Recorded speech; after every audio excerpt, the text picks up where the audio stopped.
y a l'escalier, ils vont voir le tasseau qui est à ras de l'écran là. Pense à les placer à ras, si tu veux pas, on peut l'entrer un peu à l'intérieur. Parce que j'aimerais que là, on ne voit pas la structure, qu'on voit d'abord l'écran et que la structure, elle soit un peu comme cachée, même si c'est bien de la voir, mais je veux pas que ça fasse tableau, tu vois, que ce soit léger dans l'espace, que ça flotte un peu. Climat est une pièce que j'ai réalisée à mon retour du Japon. Une expérience qui en fait m'a fait rendre compte qu'il n'y avait pas de différence entre l'expérience intérieure et extérieure des habitats traditionnels japonais. Ça a été très fort pour moi de pouvoir sentir le froid à l'intérieur, entendre la pluie de l'extérieur à l'intérieur et se rendre compte que les parois tellement fines d'une habitation traditionnelle vous font perdre toute notion d'intérieur et d'extérieur. Là, c'est une pièce en vidéo. Normalement, je tourne en 16 mm, Super 8. C'est un travail très différent parce qu'on doit être sûr de ce qu'on veut faire au moment où on tourne.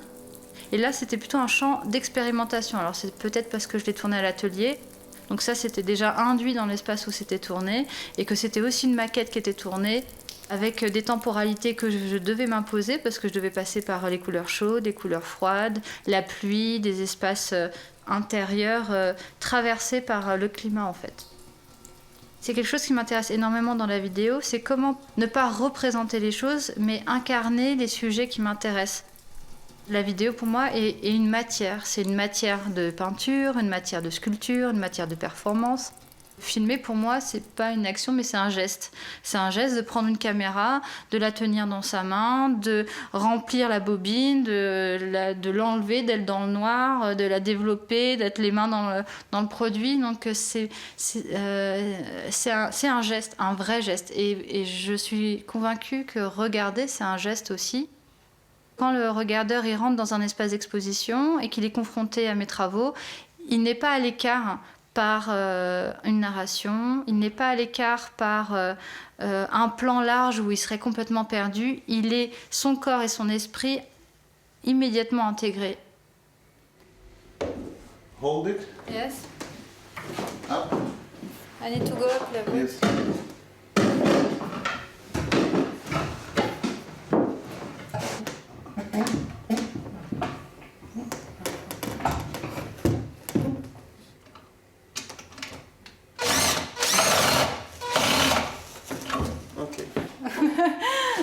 If you're not dancing and holding this too, it will hold for 2 months for sure. Le temps, en fait, c'est un territoire à part entière. Le temps façonne ce qui nous entoure, on sent que le temps nous échappe, en même temps on le traverse, en même temps on veut le retenir. Et la vidéo a ce pouvoir de l'étendre, de le répéter. La répétition est un élément essentiel dans mon travail. J'aime énormément la répétition des images parce qu'elle permet, pas d'accélérer, mais de recréer le temps en territoire. Plus on a de temps, plus on a de temps pour comprendre. Le fait de faire des films très courts et en boucle, c'est de faire cette contradiction entre l'essentiel est maintenant tout de suite là, maintenant ce que vous regardez, mais ne vous inquiétez pas, ça va revenir. Donc en fait, c'est aussi une main tendue vers le regardeur, c'est lui permettre de revoir une image, de la re-expérimenter, mais quand on revoit une image et que c'est la même qu'on a vue il y a 2 secondes, on ne la regarde pas de la même façon. Donc ça veut dire que le regardeur, il a toute sa place d'action et d'expérience dans la proposition en fait. Donc c'est presque indispensable de créer le territoire du temps en fait dans une vidéo et de le redéfinir à chaque fois. You want to project? Yeah. I have the small one, let's try. Too big. Je ne veux pas être passive quand je filme. Donc si moi je ne suis pas passive, le regardeur n'est pas passif. Donc ça c'est hyper important. C'est vraiment la volonté de rendre à l'exposition son espace presque démocratique où il n'y a pas de pouvoir, il n'y a pas de hiérarchie entre l'image, ce qui est filmé et le regardeur. C'est ça que j'aurais bien aimé voir cette histoire à l'écran. Hop.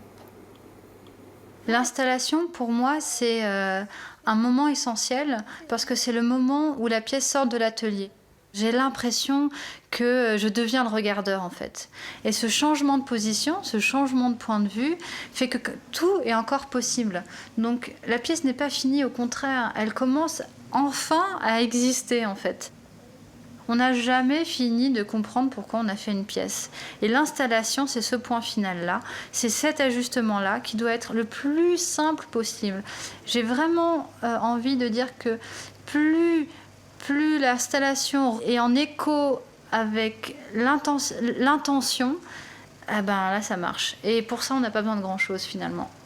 C'est encore une fois un travail aussi auquel je suis impliquée moi-même, mais je suis aussi souvent aidée parce que j'aime bien échanger, j'aime bien être contredite, j'aime bien en fait que ça devienne un moment où je ne suis plus que la faiseuse d'images, mais je suis aussi la regardeuse, accompagnée d'autres regardeurs, et on essaye de se repositionner pour voir où est-ce que c'est le plus juste en fait et comment c'est le plus juste.